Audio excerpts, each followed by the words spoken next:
Okay, so the first question, we answered this question. We're going to number 2 now. If you have any question or any contribution, please don't feel shy or anything. Just ask or contribute what you feel like contributing. So, number 2 question was saying that I the do have a following. question, bro. Okay, what's your question? Can you scroll to number 1? Okay, here. Okay. Yeah, number one was this did. I've explained the three concepts that can be. Yeah. Does Okay. this have anything to do with the economies of scale? Okay. Yeah. Okay. So the question that you're asking is, does it have those things to do with that? Yeah, and if it's the one I'm thinking, there's no need to Christopher, explain. Yeah. Yeah.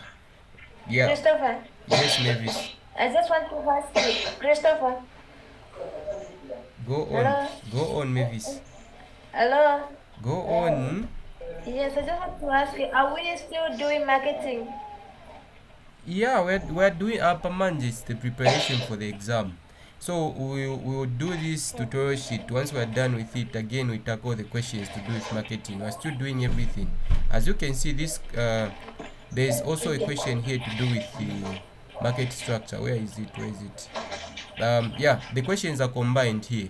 For example, question 5 here had questions to do with market structure.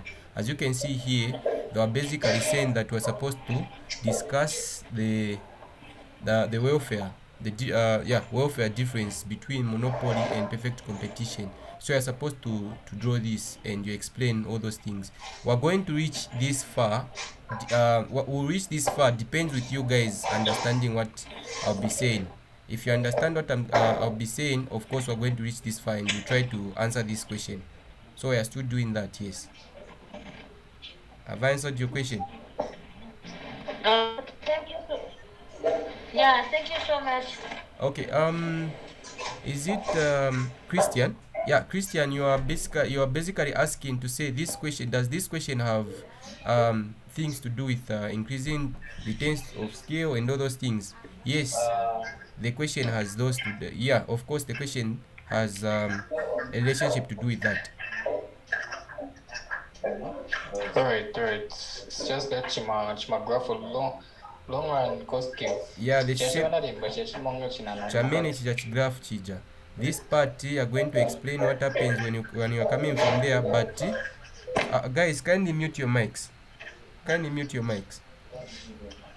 So starting from here, you're going to explain economies of scale from this side to that side, but you're going to be including the part to do with market structure.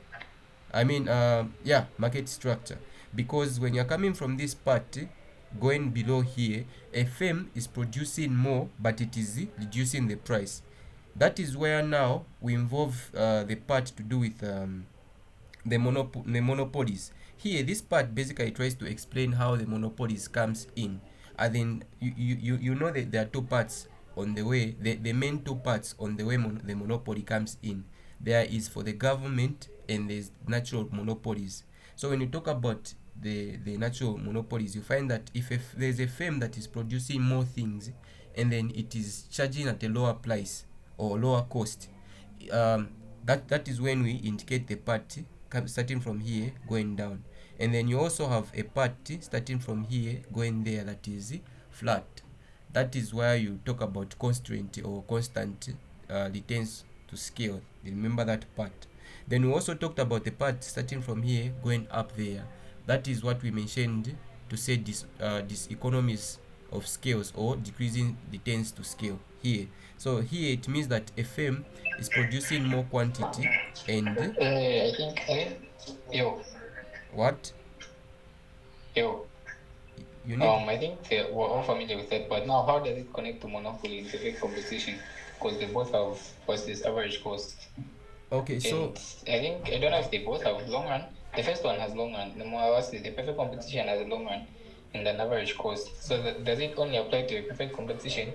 I'm not finished with reading monopoly, so I don't know if there's long run or not. okay, so this thing only connects to a monopoly. because that is where we find a firm that is basically producing more things, and the firm is just alone. So this concept applies to a monopoly. If you read more on the monopoly, you're going to find that there's a part that is, there's a graph kuma monopoly kuma last. In fact, let me just show you. um okay.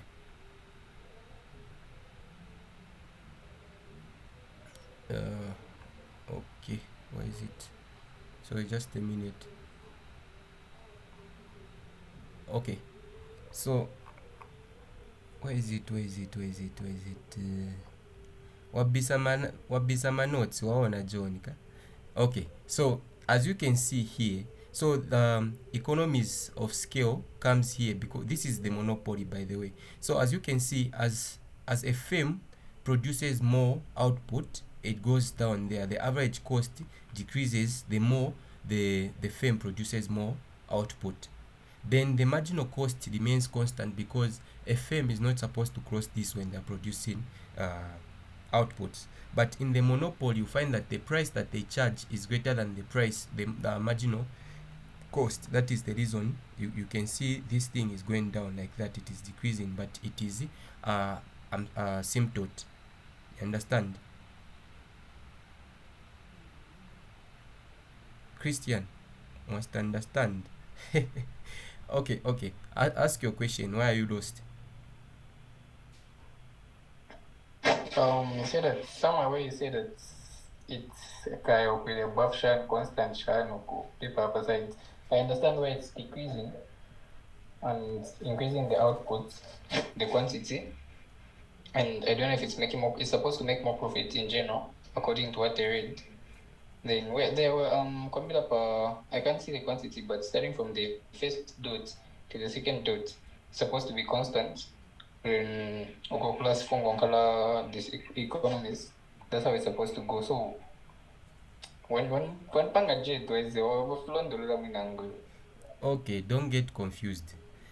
The only concept that is here that you're supposed to get is economies of scale.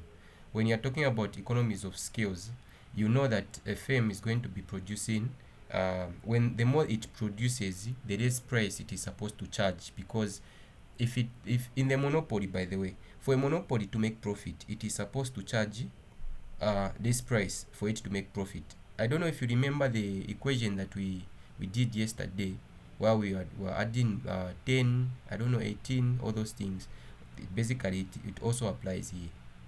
You just go back to the notes then. Yeah, you understand what I'm trying to say here. Can we start with the question 2 now? Okay.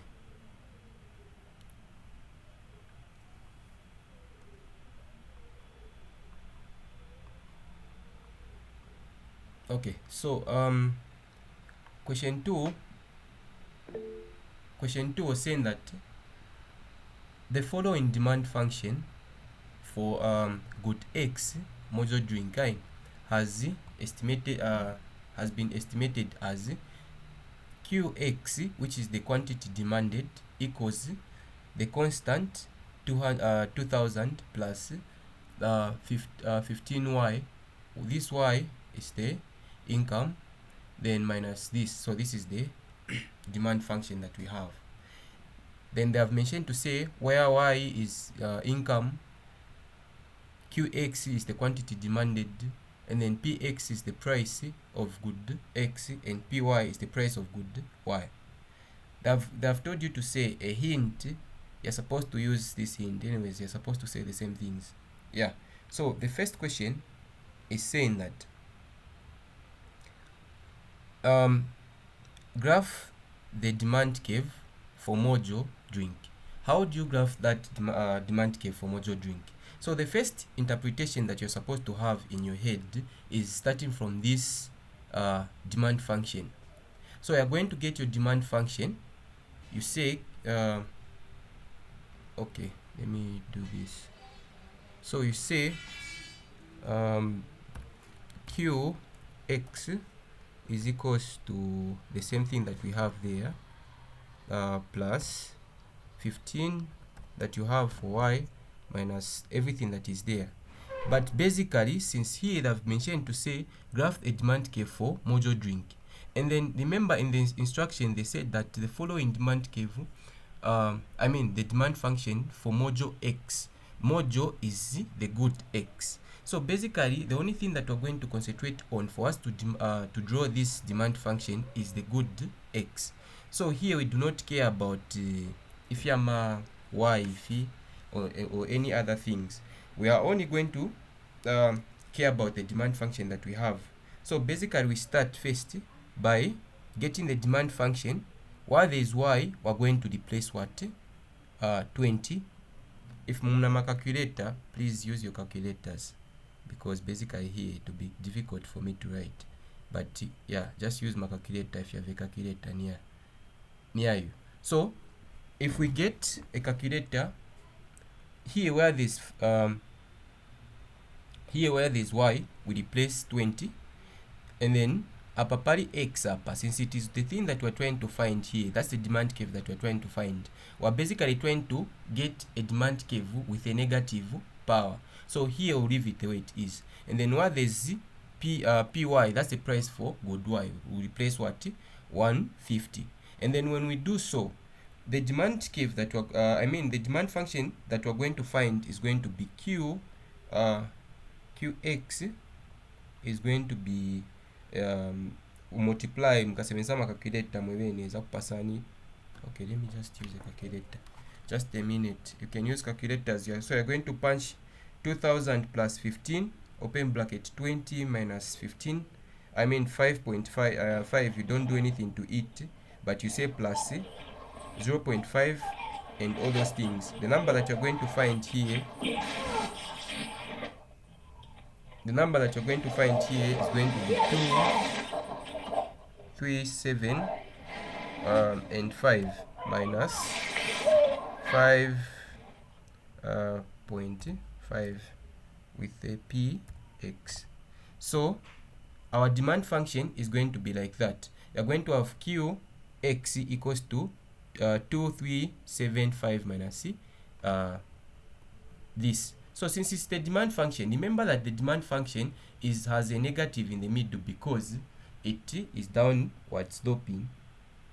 And I'm sure all of you know that that part. So we've known the demand function. Now, how are we going to know the intercepts where the demand function passes, because we haven't been given more things there? We go back to mathematics. We say that if we make, okay, just a minute. Let me make this thing clear enough.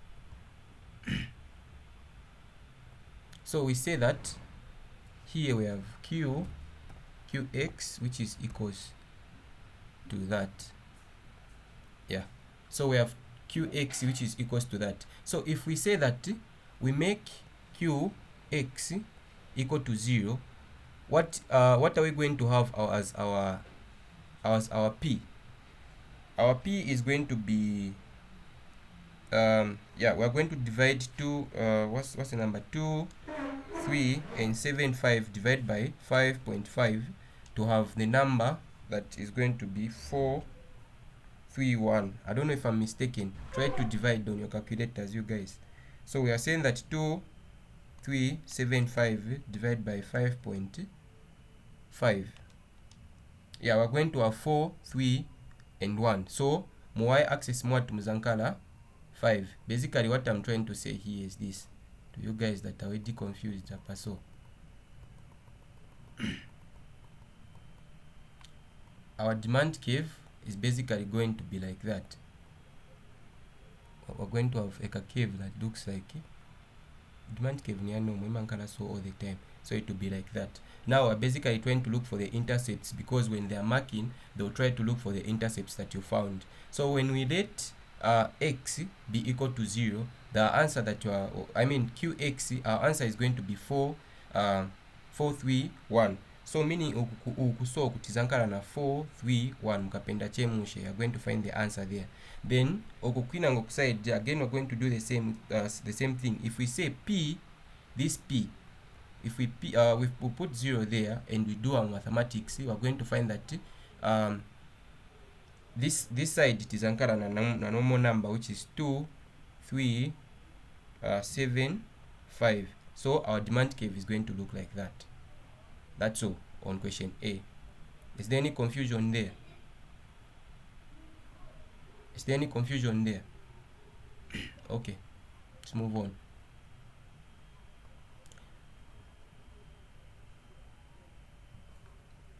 Then question B. Question B was saying that uh, determine the on price elasticity of demand. Here you can basically get this demand function that you have in a shortcut way. A shortcut, yeah. So you can get this same demand curve that you have. You replace where there is y, you replace y you need 20, you replace 20 there. Then where there is px, you replace 200. Then where there is that, you replace that. Then the number that you are going to find once you multiply everything, of course you're just going to punch on your calculator. If you punch on your calculator, the number that it is supposed to give you is 1275. So that 1275 that you're going to find, since the only price elasticity that we're trying to find is for this good only, we basically divide 5.5, I mean negative 5.5 divided by 1275. The answer that you're going to find, that is our price elasticity of demand, our own price elasticity of demand. Any question there? Okay, no question. So question C was saying the same thing. Determine the own price elasticity of demand. Of course, we're going to do the same thing. You know that if you replace everything there, the number that you are going to find is 1075. So this 1075 is the one that is going to determine, if we are asked to say calculate income, like question C, D, income, but income elasticity of demand, you're just going to divide 15. You get 15, then where there is y, you replace 20, then you multiply, then divide with the 1275. The answer that you're going to find, that's your income elasticity of demand. I believe there is no confusion even there. This is just direct. There's nothing complicated. Okay, let's move on. So question 3 was saying reports suggest that nature consumes two goods, X and Y. Furthermore, the prices of good X and good Y being Px, meaning in the x-axis you're supposed to put Px, and then in the y-axis you're supposed to put Py respectively, while her initial income is M. So our income is just M. Here, they're basically, the first question that they're going to ask you, if you see something like this, what should come in your mind is the demand function for this same, I mean the budget function, the general budget function for Rachel. So you know that it is M, which is income, price of good X times the quantity of good X, then you add it with the price of good X times price of good Y times the quantity of good Y. So this is the general form of the budget set or budget line for Rachel. So our first question was saying that discuss the ordinal assumptions of consumer choice theory. So here it is basically taking us back to that part that we talked about under consumer theory. So utility is basically measured using two approaches. We use the ordinal approach. We also use what we call as the ordinal approach.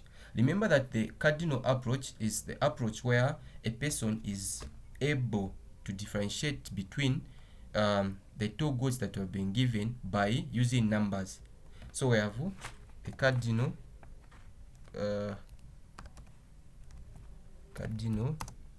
and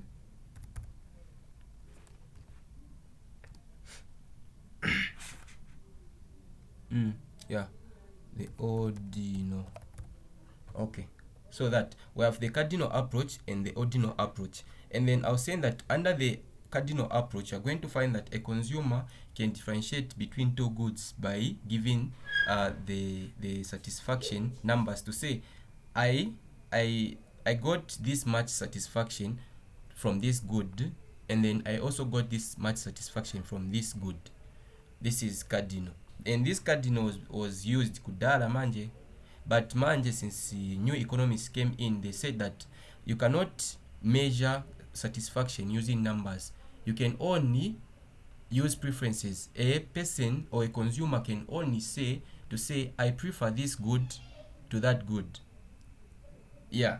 So now the key assumptions over this ordinal approach, since it's the one that they mentioned that we're supposed to explain here, we have completeness, we have transitivity, we have more is better assumption, which is non-satiation. We also have diminishing marginal rate of substitution, but that one is not basically not mentioned most of the time. But we have completeness. When we talk about completeness, you know that a consumer can basically choose between two goods by saying, I like A to B, nangu I like B to A. Nangu I'm in indifference between A and B. So indifference caves come from the first assumption of the ordinal assumption. I mean approach. So a consumer can basically say, I like that to that, or that to that, or I'm indifference equals to both things. Any question there? Okay. Then transitivity, you know that under transitivity, a consumer can basically say, I like A to B. I mean, if I like A to B and I like B to C, it means that I like A than C. That is what they mean. A person is supposed to be in constant concurrently. If you say you like that, you can't like this more than that. Meanwhile, you like, yeah, that's that. Then more is better. You know that a person is always going to choose more than few things. If you're buying something within a 10 quarter, you always want them to give you more things, even though for you to get satisfied, you want more things. So that is more is better. So yeah, so those are the three assumptions that they wanted us to explain under this question. Then question B was saying that draw Rachel's budget set using the general formula. So we already drew the general formula, which is here, and then the budget line, the budget set or budget line, it is the same thing as the what's this, the demand curve. It also looks like that. It looks like that. Here you have a part that we call opportunity cost. Then if you are asked to say what is a budget set or a budget line, this is just a line or a curve that shows two combination of goods that give a consumer the maximum satisfaction, but it also shows this is the limitation. Basically, a consumer cannot consume more goods exceeding their income. So that is a budget line here. It just shows the combinations here. Yeah, it's like that. So you can move on from there. You can just do it in that manner. Here you put P, Y, papan's of P, X. Yeah, so that is your budget line. Then if you want, you can also show this thing to say it is negative. You put negative Px on top there, because this is the equation for the graph. Then you also you show like that. So they also mark you for that. We move on. So using the general form above, demonstrate how the budget set is affected if the price of good X decreases but everything remains remains unchanged. So basically the thing is this: if we're using a budget set or a budget line, the same effects that used to happen on the demand curve are the same effects that happen here. If you understood demand, of course even this thing will be simple for you. So if we're saying that the price is here, we have the price for good this, we also have the price for that good that. Then we say that we hold constant this price there. then we change this price for this one. You know that if the price for a good has increased, the budget set rotates inwards. It goes like that. Nshadula manje mamba kushita pambogula tuntu tung'ono, but price ika cheaper, budget set imaenda outward, which means that it increases the opportunity set. So that is that. That is the illustration that you're supposed to show on question C there. Okay, we move on there. If you have a question, please ask. Okay, no question. So demonstrate, question D by the way, demonstrate how the budget set is affected if the income increases but the prices are kept at the initial. So here it is the same thing that used to happen under the demand curve, like I mentioned. So if we're saying that we have a demand curve, I mean the budget set like that, we increase the income, that the price is still the same here. You know that a person purchasing power becomes greater when the income increases and the price of a good is the same. So this budget set expand, I mean it moves outwards kutoka hapa, so imaenda ikwela so when the income increases.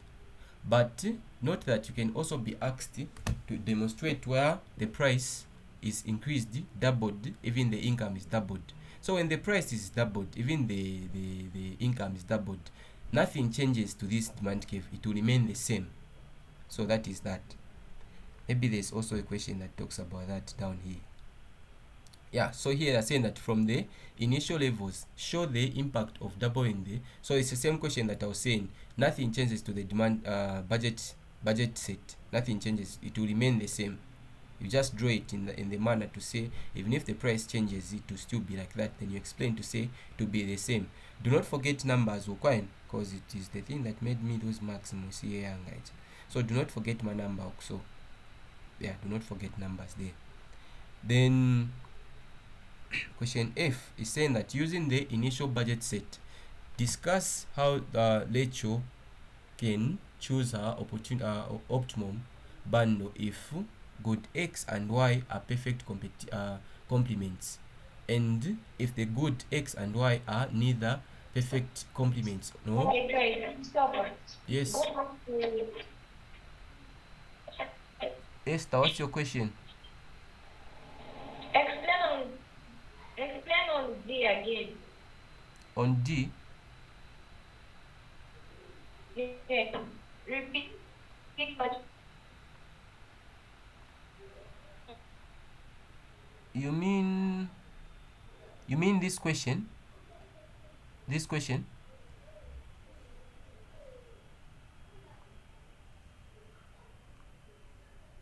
Is this the question that I'm supposed to explain again?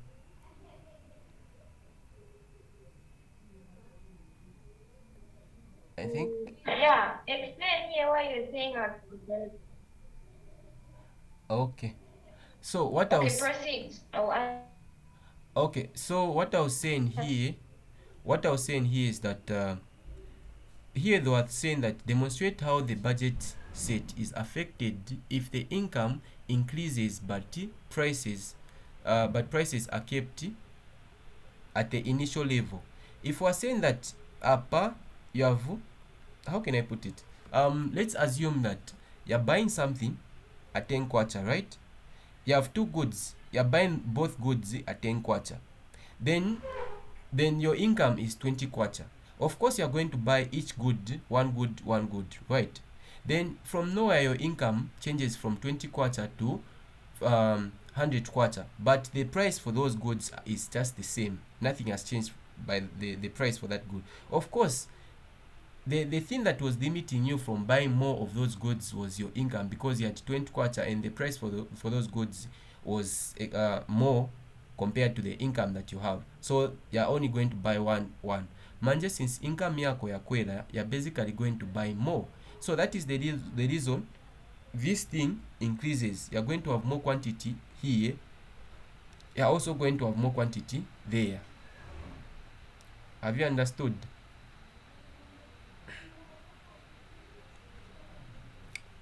Yeah. Yes, thank you. Okay. Okay, so this question was saying that using the initial budget set, describe how. Yeah. So here, when you have two goods that are perfect complements, you have to know that your indifference curve has looks like this, right? Nka A or kali so. Basically, since the goods are complements, you're supposed to buy both goods at the same time. You can't use the other good minus the other good. So example, if you have sapato yako left na sapato yako right, you are supposed to buy both goods at the same time. So your indifference curve is going to be like that, and your budget set is going to be like that. So if you draw your graph, it will look like that. And then if you're basically looking for the optimum bundle, you are going to combine the bundle that is here and the bundle that is there. So the bundle that is here and there, that's your optimum bundle for goods that are perfect complements. Then if you're talking about goods that are not perfect complement, are also not perfect substitutes, you're also going to have something like this. You can have something like this. You have a smooth curve that looks like that. But here you can substitute between this good or that good, which means that you can buy more of this good and less of that good, or more of this good and less of that good, if you have a curve that looks like that. But the optimal bundle is going to be at this part, because you are a differentiating between the two goods. You can buy more of that or less of that, just like that. Is there any question here? We move on to question 4.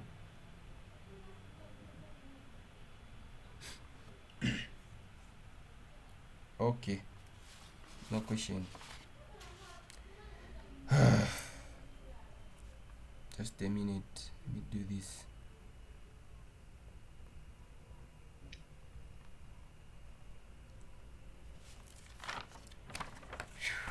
Okay, so question 4 is saying that graphically derive a demand curve for the following goods: normal goods, inferior goods, and then given goods, and I don't know how given goods, given or given goods, the same thing that you pronounce it as. Then inferior goods, but not given goods. So the thing is this: here the demand curve is derived from what we call as the price consumption curve. We derive a demand curve from what we call as price consumption curve. A demand curve, as we all know, a demand curve is simply a curve that is downward sloping because of some factors, and those factors include the income effect, substitutional effect, and marginal the law of diminishing utility. Yeah. So the demand curve is going to be like this. It is downward sloping. Of course, you just derive it. You just write it in this way. If you want, you can show how you are deriving it from the price consumption curve by drawing the price consumption curve. That shows it looks like this. Price consumption curve looks like this. But you have the price consumption curve that looks like that. Then you can derive a demand curve from there. You have upper uzankana higher price, lower price. Here the middle price. Here you can have 0 point something, there you can have 1, there you can have 2. Then you can have quantity 1, quantity 2, quantity 3. Remember that this is y, good y, this is good x. So the quantity that is this side, it is good y. The quantity that is down here, it is for good x. Yeah. So your price consumption curve is going to look like that. Bam, bam, bam. You have quantities and all those things. So your demand curve will just come down here, or to look like that. You get the quantity that is here. The first quantity, you just put it down here, put 1. The second quantity, you put 2. The third quantity, you put as 3 there. Then you get your demand curve and drag it like that, bam, without even wasting your time. Then you get the price that is down, or price yaku first ija yetenta kamba ati 0.5 ija, you will put it down here, you put 0.5 there, 1, then you put 2 there. You know that 0.5, that's where you get more quantity. 1, you get that quantity. 2, you get that quantity. And then your demand curve will look like that. Any question on how we are deriving a demand curve? Okay, no question. Now they have said that we show. Excuse me, bro. Yes. Chris, do you mind please repeating on the part for the why you plotted the 0.5? Is it 0.5 or 5? It's 0.5. On the demand give at the bottom, the one that you just erased. Yeah, okay. Yes. Okay, let me just do this.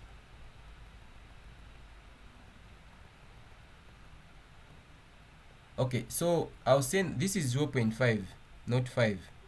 So this is 0.5. It's the smallest number here. 0.5, 1, 2. So for normal goods, the reason the demand curve is going like this is because, look, as price reduces, people are able to buy more. That is the reason you can see a paper price yenze ngono, people are willing to buy more things. Then when price is greater, people are willing to buy less quantity. That is the reason, as you can see, the demand curve here shows that 0.5 is the lowest price, and then the quantity is 3, because that's the highest quantity that you can get. Then 1 you get 2, then 2 you get 1. That is that. And that is for normal goods. You know that for normal goods, as price increases, demand reduces. As price reduces, demand increases. That is that for normal goods. Have I answered your question, Mr. Nathaniel? Yeah. Okay. Yes. Yes, K. Hello? I just want to find out, are you recording? Yes, I am. Oh, okay, thank you. Okay. Now, the demand curve for a given good. So you know that given goods are goods that when price increases, the quantity also increases. When price goes down, the quantity goes down. So the demand curve for these goods is just a demand curve that it is a supply curve, in fact. So it has a positive relationship or a direct relationship between price and goods. So as price increases, even the quantity increases. As price decreases, even quantity decreases. So the demand curve for these goods looks like that. Any question on that? Okay, no question. So inferior goods. These inferior goods are goods that when you are broke, that is when you demand for them. Meaning that when price goes down, that is when the person is willing to buy more. Then when price goes up, the person is willing to buy less. So the demand curve will basically look the same way as the first demand curve that you drew. Ijapa first demand curve ija. Yobwela so. So the demand curve will also look like that under these goods. Nothing complicated. Okay, let's move on. If there's a question, just budge in. You say what you want to say. But if you're okay with it, then it's good. Okay. Okay, so can you like repeat on the inferior part, like when you say, is it the price or the income? How can I put it? It's the same thing. So we have what causes the demand curve to move or to shift or move is the price and the income. That is how it is. So when you're talking about the inferior good, of course we can say the income. When what I mean is price and income is this. when I say that I have a 20 kwacha, right, I'm able to buy in that 20 kwacha, I'm able to buy the same example that I gave. In that 20 kwacha, I'm able to buy two loaves of bread. Dine imozi 10 kwacha, inango 10 kwacha. Then from nowhere, the price of the bread changes from 10 kwacha ya bwankala 5 kwacha, right? Ya bwankala 5 kwacha, but I still have my income as 20 kwacha. I'll be able to buy more tea. So it doesn't matter if it is the price that is increasing or decreasing, or it's the income that is decreasing or increasing. The basic thing that you're supposed to understand is how it affects the caves. Just put that in mind, and basically don't just mosaverenga maningi ma question without understanding the notes. Understand the notes fully, che mwamvera. Should also be researching, mwamvera afana. Okay, have I answered your question? Okay. Yes, but I thought maybe it was like this. Since for the inferior goods, you won't buy if your income increases. You go for the other goods, right? So nizofuta kwa paper the principal confused by it doesn't matter with the price whether it decreases or increases. Of course, if the income increases, you don't want to buy soya chunks. Okay, I get your confusion. Yeah, of course. If income increases, income yako ikakwera, why ondogula maswa pieces? So of course, when income increases, you leave the inferior good, you go to normal goods. Then when again your income increases, you leave normal goods, you go to Kevin goods. That is how it operates. Wambela? Yes. Okay. Now question is it this one? Discuss the income and the substitution effect for the goods. Yeah, for the goods in part A above. So here I'll basically try to illustrate what I'm just from explaining to you apa. So yes. Now there's no space guide again. Let's look for a space manje. Pangono che sakire pole mbira. Okay, I think apareko ka space apanzale mbira. So what happens, we're basically trying to illustrate the substitution effect and income effect.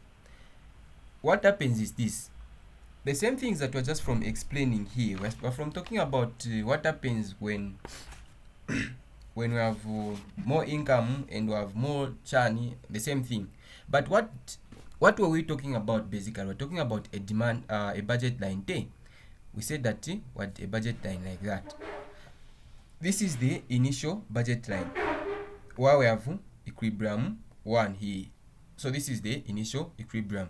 Now we can illustrate for normal goods and say that if income, or let's say if the price for good X, we have good X there, we also have good Y. If the price for good X increased, it will mean that this budget line will rotate to go like that, meaning that you are going to have a new equilibrium that is going to be somewhere there.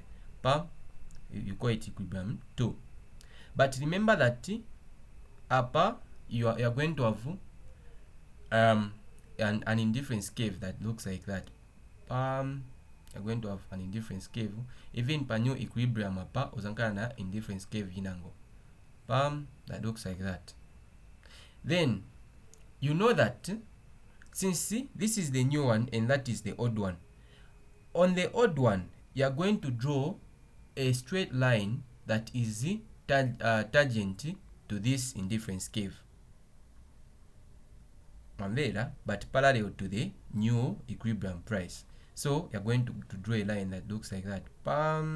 It is supposed to touch somewhere there. You go like that.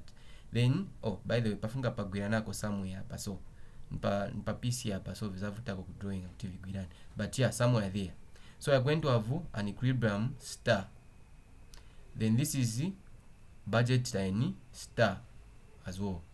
So as you can see, the income effect is a part that income, substitution effect, it happens under indifference curves that are on the same line. You can basically change the good from there to there. So substitution effect happens from here to there.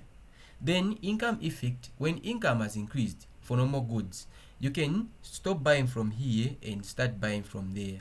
If it has reduced, you can stop buying from there to there. So you can drag this, you bring it down like that.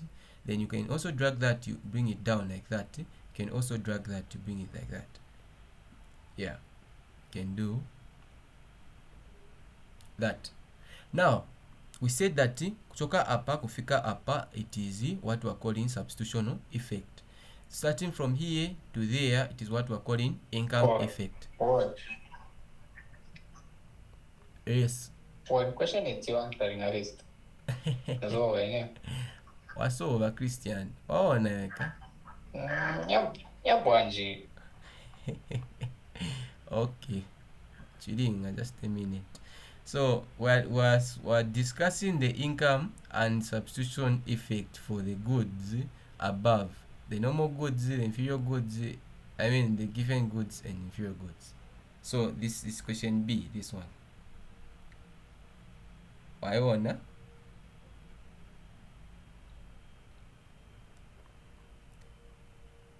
Yes, boss. Mwaona pamanji. Okay. Where was I? Oh, Nayoka. Okay. Should I continue? Or you're all lost?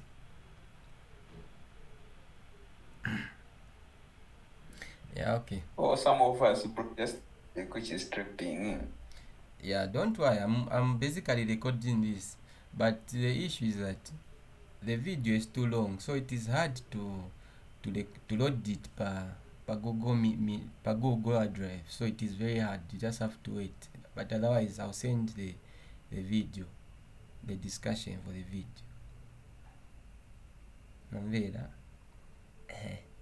Okay. So yeah, so that is that. So the total effect starts from there going there. They face the same direction. So that is that. So that is the income effect on normal goods. Then again, on under inferior goods, you're going to have something that goes up there. Since you know that when income increases, you buy more, just like that. Again, you're going to draw it in the same manner you explain, but the difference is that you're going to have a new demand curve. The budget line to come down there, to come up here, because chizakwera chimozi, just like that. Nothing complicated. Okay. So question C was saying that illustrate the concepts that can be illustrated using a PPF. So you know that a PPF is simply a curve that shows two combination of two goods. So you can just say various combinations of two goods that an economy is able to produce, given that it is using its maximum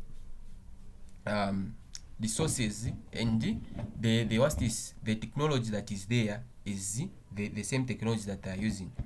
So basically the PPF curve shows efficiency points. That is that. Now the concepts that are under this PPF, the production possibility. Christopher. Yes.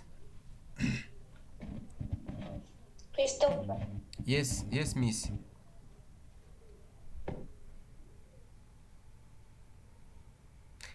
Yes, Mutali.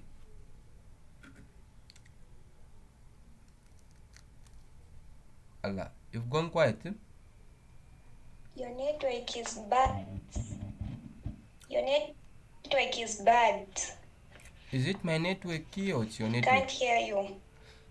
Is it my network or it's your network? It's you. Oh, Namaka. Yako.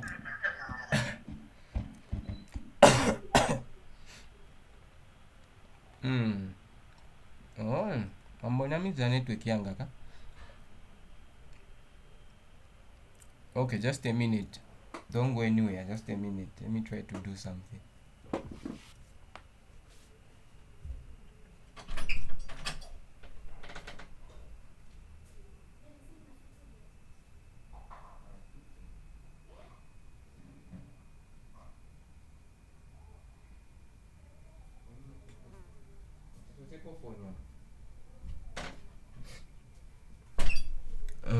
I'm back, Manj.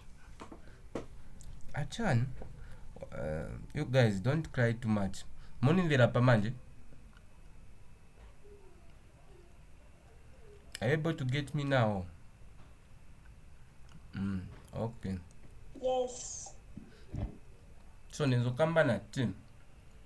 The concepts that we're going to try to illustrate here are just the concepts that we talked about under was this. We have scarcity, we have choice, and opportunity cost. We all know how to explain those three. Okay. I believe those it is you have to explain if you have that. Then the last one is saying that discuss the comparative statistic analysis of the market. So here, what we are trying to say is that if you have how can I put it? If a firm, not even a firm, in fact, let me just talk about the equilibrium price. So you can have something like this, since it's a market that I've mentioned here. The market has both a supply curve, it also has a demand curve. So here we're trying to illustrate how this equilibrium point changes. When we increase demand, we hold this constant. When we increase that, we hold that constant, or tachinjira vonse pamozi. How does it change? That is all that we're trying to illustrate here. Yeah, we can all do that. Okay. Yeah. Okay, is there any question? Because we're going to end here today. Then tomorrow we'll do question 5 and question 6. We finish this. Is there any question? Okay. Without any question, then say good night. Gone bueno.